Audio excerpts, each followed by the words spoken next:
You guys, another hopper hot take for you today, and let me tell you, today is a scorcher out here in Dallas, Texas. Exertional unit right now is showing 103 degrees on the field turf. WeatherBug app says it's 99 degrees. However you want to look at it, it is hot. So today what we're doing, a little quick demonstration here.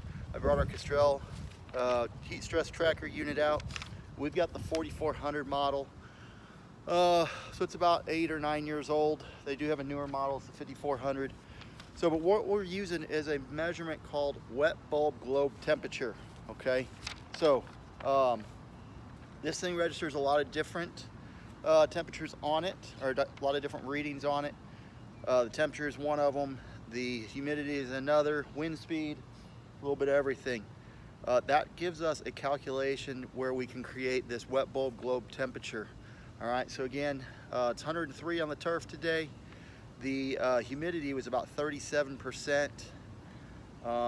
There's a little bit of a breeze, but there's not much. All right, and so when we calculate that using the wet bulb globe temperature, it's giving me a reading right now at 95.7 for wet bulb globe temperature. And people hear us talk about that number and they go, 95 is not that bad, right? So what we use is we use a graph. We use a table here that breaks down our activity restrictions based on wet bulb globe temperature. Anything above 92 degrees, we are done. We are out of here. We're not on the field. So this is not a time that we'd be allowed on the field. It is way too hot. All right. So then we have readings. You drop down to where you can only go, quick practices. Then you go a little more, and it's modifications as far as equipment goes, and then you're free game. But we do everything based off of this unit right here.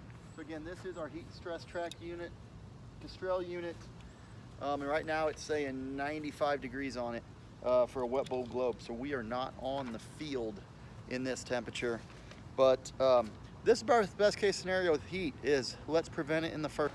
All right guys, so we just talked about the wet bulb globe temperature a little bit. So that is our prevention side, right? When we talk about that, not being out in the heat of the day, and when it's too hot, it's too hot. Also, we got to talk about hydration and staying hydrated and drinking lots of water and fluids and taking care of our bodies that way. But unfortunately, we know exertional heat stroke is the third leading cause of death in student athletes, and we're here to prevent that from happening. And sometimes it requires treatment rather than prevention, unfortunately. So what's our next step? Our next step is the cold tub here. We do have a cold tub set up right here. All right. Normally this would be full, about 75, 80 gallons of water. As you can see in the background, we do have an ice machine that is full of 20-pound bags of ice that we would be dumping into this tub if we suspected an exertional heat stroke from one of our athletes. We'd be putting them in the tub. We'd be getting a core rectal temperature, which we have right here, this data therm unit.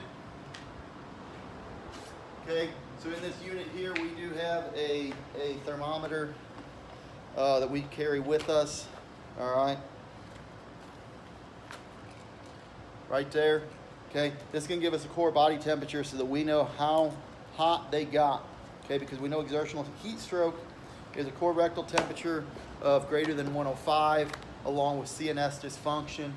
All right. If somebody has that, they're going in this tub right here, and we're going to cool them until their temperature is down to 102. All right. The nice thing about this particular unit is that it's able to stay in place the entire time, so we can see as they cool throughout that process. We're going to cool first, transport second. That means they're going to stay in this tub till that body temperature drops to 102.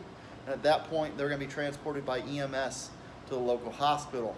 Okay, so this is one of those steps we hope we never get to this point, but we know that if we get to this point, if we treat them correctly at this point, that they are going to survive.